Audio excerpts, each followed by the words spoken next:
सुप्रभात विद्यार्थियों। मैं अमित कुमार सिंगल, टीजीटी हिंदी, केंद्रीय विद्यालय दिरांग। विद्यार्थियों, आज हम हमारी पाठ्यपुस्तक क्षितिज भाग 2 में सर्वेश्वर दयाल सक्सेना द्वारा रचित मानवीय करुणा की दिव्य चमक पाठ पढ़ेंगे। मानवीय करुणा यानी मानवीय करुणा के ओतप्रोत हैं ये कौन? फादर कामिल बुल्के। तो इस पाठ में फादर कामिल बुल्के के व्यक्तित्व और कृतित्व को यहाँ बताया गया है, दिखाया गया है, इंगित किया गया है। तो चलिए इसके बारे में हम फादर कामिल बुल्के के बारे में जान लेते हैं कि कब इनका जन्म हुआ और कब इनकी मृत्यु हुई। ये फादर कामिल बुल्के हैं, इनका जन्म 1909 में हुआ और इनकी मृत्यु 1982 में हुई थी। फादर कामिल बुल्के, इनका जन्म 1909 में और मृत्यु 1982 में हुई थी। शिक्षा एमए की है इन्होंने और पीएचडी की है, किसमें? हिंदी में। और प्रमुख कृतियां हैं राम कथा, उत्पत्ति और विकास। अब देखिए कि ये फादर कामिल बुल्के हैं, बेल्जियम के हैं और इन्होंने एमए हिंदी में की है और एमए हिंदी में और पीएचडी की है। तो ये अपने आप में एक बहुत बड़ी बात है कि बेल्जियम के कोई महान व्यक्ति हैं और वो उनको राम कथा के बारे में पूरा ज्ञान है और कृतियाँ लिख रहे हैं। वो राम कथा और तुलसीदास, मानस कौमुदी, ईसा जीवन और दर्शन, अंग्रेजी हिंदी शब्दकोश। ये देखिए, ये महत्वपूर्ण है। इन्होंने इंग्लिश हिंदी डिक्शनरी कोश का निर्माण किया है। 1974 में पद्म भूषण से सम्मानित किया गया है। हमारे देश में भारत रत्न, पद्म विभूषण और पद्म भूषण तीसरे नंबर का एक पुरस्कार है जो 1974 में फादर कामिल बुल्के को मिला है। तो अब इस पाठ के बारे में सबसे पहले हम चर्चा करते हैं कि किस तरह से फादर कामिल बुल्के हैं वो भारत के प्रति इतनी आस्था रखते हैं और कैसा उनका व्यक्तित्व है और कैसा उनका कृतित्व है।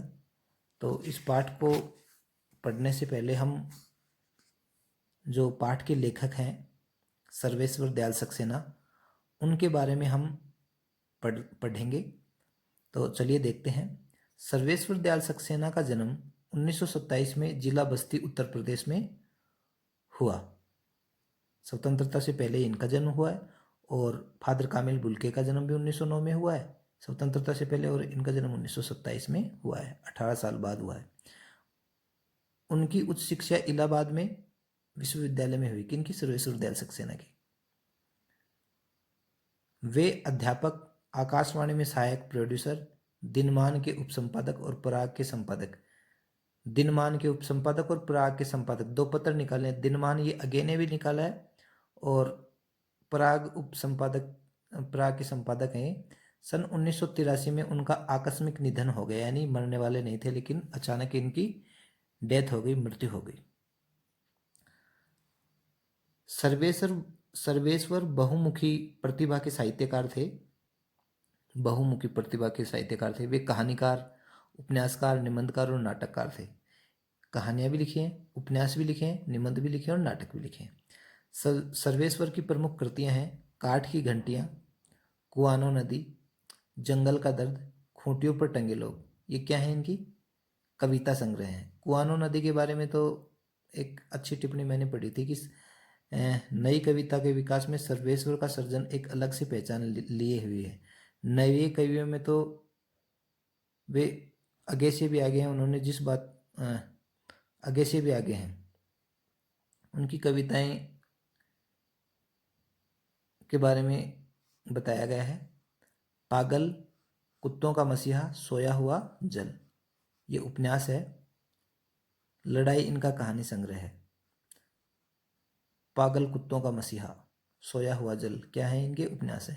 लड़ाई कहानी संग्रह है। बकरी नाटक है, बहुत ही महत्वपूर्ण है ये एग्जाम की दृष्टि से भी, कॉम्पिटिटिव एग्जाम में भी आता है। भोंबो, खो खो, बतूता का जूता, लाख की नाक, बाल साहित्य है, यानी बालकों के संबंध में लिखा गया है। चर्चे और चरखे उनके लेखों का संग्रह है, ये भी महत्वपूर्ण है। खूंटियों पर टंगे लोग, पर इन्हें साहित्य अकादमी पुरस्कार मिला। किनको? सर्वेश्वर दयाल सक्सेना को। सर्वेश्वर की पहचान मध्यम वर्गीय आकांक्षाओं के लेखक के रूप में की जाती है। मध्यम वर्गीय जीवन की महत्वाकांक्षाओं, सपनों, संघर्ष, शोषण, हताश और कुंठा का चित्रण उनके साहित्य में मिलता है। क्या मिलता है? सर्वेश्वर की पहचान मध्यम वर्गीय आकांक्षाओं के लेखक के रूप में, यानी मिडिल क्लास के बारे में इन्होंने वर्णन किया है। मध्यम वर्गीय जीवन की महत्वाकांक्षाओं, सपनों, संघर्ष, शोषण, हताशा और कुंठा का चित्रण उनके साहित्य में मिलता है। सर्वेश्वर जी स्तंभकार थे और चर्चे और चरखे नाम से दिनमान में जो स्तंभ लिखते थे उनके बेबाक सच कहने का साहस दिखता है। उनकी अभिव्यक्ति में सहजता और स्वाभाविकता है।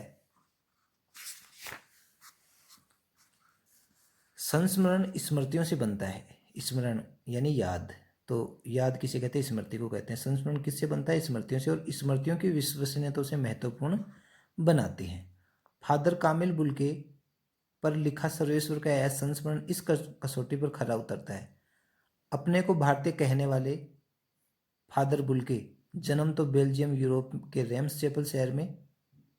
फादर कामिल बुल्के का जन्म कहाँ हुआ? बेल्जियम, जो कि कौन से यूरोप में महाद्वीप में है, और रेम्स चैपल शहर है।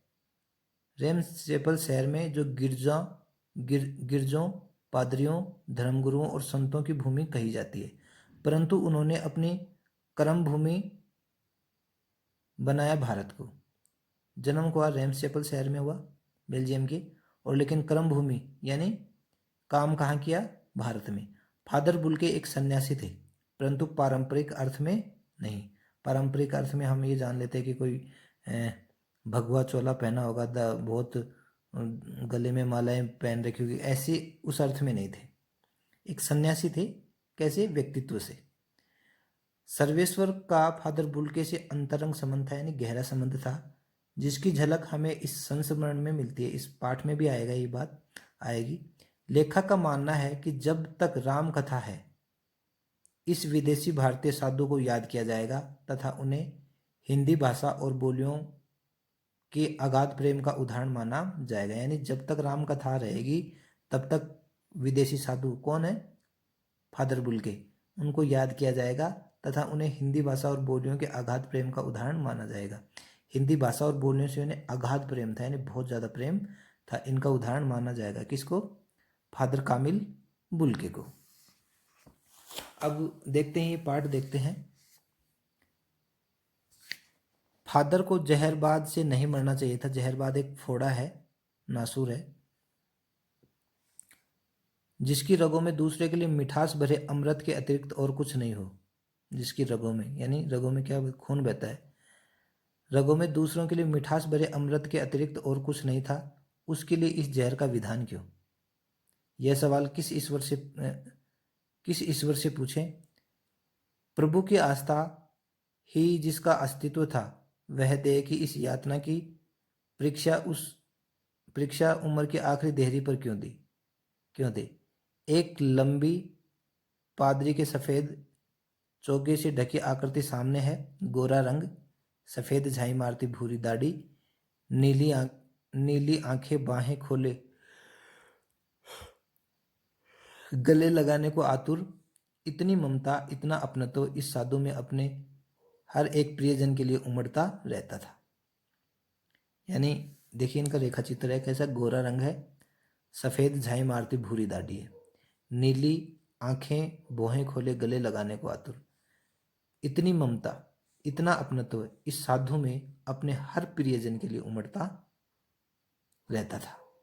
मैं 35 साल से इसका साक्षी था, यानी उनको जानता था, तब भी जब वे इलाहाबाद में थे और तब भी जब वह दिल्ली आते थे। आज उन बाहों का दबाव मैं अपनी छाती पर महसूस करता हूँ। ऐसा कौन लिख रहे हैं? सर्वेश्वर दयाल सक्सेना। किसके बारे में लिख रहे हैं? फादर बुल्के के बारे में। यानी उसको जहरबाद से, इन फोड़े से नहीं मरना चाहिए था। जिस व्यक्ति की नसों में क्या भरा है? मिठास भरा, अमृत के अतिरिक्त और कुछ नहीं था। फिर उसके लिए इस जहर का विधान क्यों? इस सवाल यह सवाल इस यह सवाल किस ईश्वर से पूछें? प्रभु की आस्था ही उसका अस्तित्व था। वह देह की इस यातना की परीक्षा उम्र की आखिरी देरी पर क्यों दे? देखिए आगे, फादर को याद करना एक उदास शांत संगीत को सुनने जैसा है। फादर को याद करना कैसा है? एक उदास शांत संगीत को सुनने जैसा है, सैड सॉन्ग सुनने जैसा है। उनको देखना करुणा के निर्मल जल के स्नान करने जैसा है। उनको देखना कैसा है? करुणा के निर्मल जल से स्नान करने जैसा है। और उनसे बात करना कर्म के संकल्प से भरना है। उनसे बात करना कैसा है? कर्म के संकल्प से भरना है, यानी व्यक्ति में अपनी ऊर्जा आ जाती है कर्म के प्रति। मुझे परिमल के वे दिन याद आते हैं जब हम सब एक पारिवारिक रिश्ते में बंधे जैसे थे। परिमल एक लेखकों, कवियों, साहित्यकारों की एक सभा है, समिति है, इसमें दिया भी गया है। परिमल निराला के प्रसिद्ध काव्य संकलन से प्रेरणा लेते हुए 10 सितंबर 1944 को प्रयाग विश्वविद्यालय में, कहा? प्रयाग विश्वविद्यालय में। कब? 10 दिसंबर 1944 को साहित्यिक अभिरुचि रखने वाले कुछ उत्साही युवक मित्रों द्वारा परिमल समूह की स्थापना की गई। कब की गई? 10 दिसंबर 1944 को। कहाँ? प्रयाग विश्वविद्यालय में। किनके द्वारा? कुछ उत्साही युवकों द्वारा परिमल समूह की स्थापना की गई। परिमल द्वारा अखिल भारतीय स्तर की गोष्ठियां आयोजित की जाती थी, जिसमें कहानी, कविता, उपन्यास, नाटक आदि पर खुली आलोचना और उन्मुक्त बहस की जाती थी। परिमल का कार्यक्षेत्र इलाहाबाद था। जौनपुर, मुंबई, मथुरा, पटना, कटनी में भी इसकी शाखाएं रही। कहाँ कहाँ इसकी शाखाएं रही? परिमल का कार्यक्षेत्र कहाँ था? इलाहाबाद था। जौनपुर, मुंबई, मथुरा, पटना, कटनी में भी इसकी शाखाएं थी। परिमल ने इलाहाबाद में साहित्य चिंतन के प्रति नए दृष्टिकोण का न केवल निर्माण किया, बल्कि शहर के वातावरण को एक साहित्यिक संस्कार देने का प्रयास भी किया। तो परिमल एक नवयुवकों के द्वारा स्थापित एक संस्था थी, जिसमें कहानी, नाटक, उपन्यास, निबंध पे बेहिचक आलोचना की जाती थी।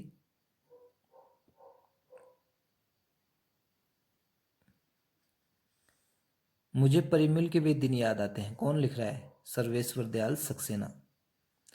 जब हम एक पारिवारिक रिश्ते में बंधे जैसे थे, जिसके बड़े फादर बुल्के थे। हमारी हंसी मजाक में वह निर्लिप्त शामिल रहते थे, निर्लिप्त, बिना राग द्वेष के। हमारी गोष्ठियों में वह गंभीर बहस करते, हमारी रचनाओं पर बेबाक राय और सुझाव देते, और हमारे घरों के किसी भी उत्सव और संस्कार में वह बड़े भाई और पुरोहित जैसे खड़े हो हमें अपने आशीषों से भर देते। देखिए कितनी अच्छी बात है कि हमारी हंसी मजाक में भी वो शामिल होते निर्लिप्त भाव से। हमारी गोष्ठियों में वो गंभीर बहस करते, देखिए सीरियस। हमारी रचनाओं पर बेबाक राय और सुझाव देते, और हमारे घरों के किसी भी उत्सव और संस्कार में वह बड़े भाई और पुरोहित जैसे खड़े हो हमें अपने आशीषों से भर देते। मुझे अपना बच्चा और फादर का उसके मुख में पहली बार अन्न डालना याद आता है। मुझे अपना बच्चा और फादर का उसके मुख में पहली बार अन्न डालना याद आता है, और नीली आंखों की चमक में तैरता वात्सल्य भी किसी ऊंचाई पर देवदारों की छाया में खड़े हो। यानी सर्वेश्वर दयाल सक्सेना का जो बच्चा है, उसके मुंह में पहली बार अन्न किसने डाला था? फादर बुल्के ने डाला था। और नीली आंखों में चमक में तैरता वात्सल्य। वात्सल्य क्या होता है? बच्चों से हम जो प्रेम करते हैं वो वात्सल्य होता है। वात्सल्य रस भी है, हमने पढ़ा है। वात्सल्य भी जैसे किसी ऊंचाई पर देवदारू की छाया में खड़े हों। कहाँ से शुरू करें? इलाहाबाद की सड़कों पर फादर की साइकिल चलती दिख रही है। वह हमारे पास आकर रुकती है, मुस्कुराते हुए उतरते हैं। देखिए देखिए, मैंने उसे पढ़ लिया है, और मैं कहना चाहता हूँ उनको क्रोध में कभी नहीं देखा। किनको? फादर बुल्के को। वे आवेश में देखा है, और ममता तथा प्यार से लबालब छलकता महसूस किया है। आवेश में देखा और ममता तथा प्यार से लबालब, ममता है और प्यार है, प्यार में लबालब छलकता महसूस किया है। अक्सर उन्हें देखकर लगता है कि बेल्जियम में इंजीनियरिंग के अंतिम वर्ष में पहुंचकर बेल्जियम में ये इंजीनियरिंग की पढ़ाई कर रहे थे। उसके अंतिम वर्ष में पहुंचकर उनके मन में सन्यासी बनने की इच्छा कैसे जाग गई, जबकि घर भरा पूरा था, 2 भाई 1 बहन, माता पिता सभी थे। बेल्जियम में जब ये इंजीनियरिंग कर रहे थे तो अंतिम लास्ट ईयर में थे, अंतिम वर्ष में थे, और तब इनके मन में सन्यासी बनने का विचार आया था। तो लेखक ये सोचता है कि जबकि वो पढ़ाई भी पूरी कर चुके थे, भरा पूरा परिवार था, 2 भाई 1 बहन और माता पिता थे।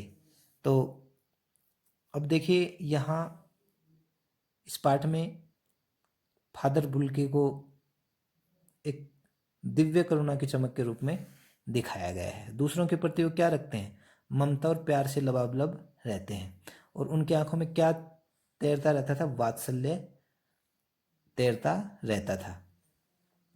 और इतनी ममता, इतना अपनत्व इस साधु में अपने हर प्रियजन के लिए उमड़ता रहता था।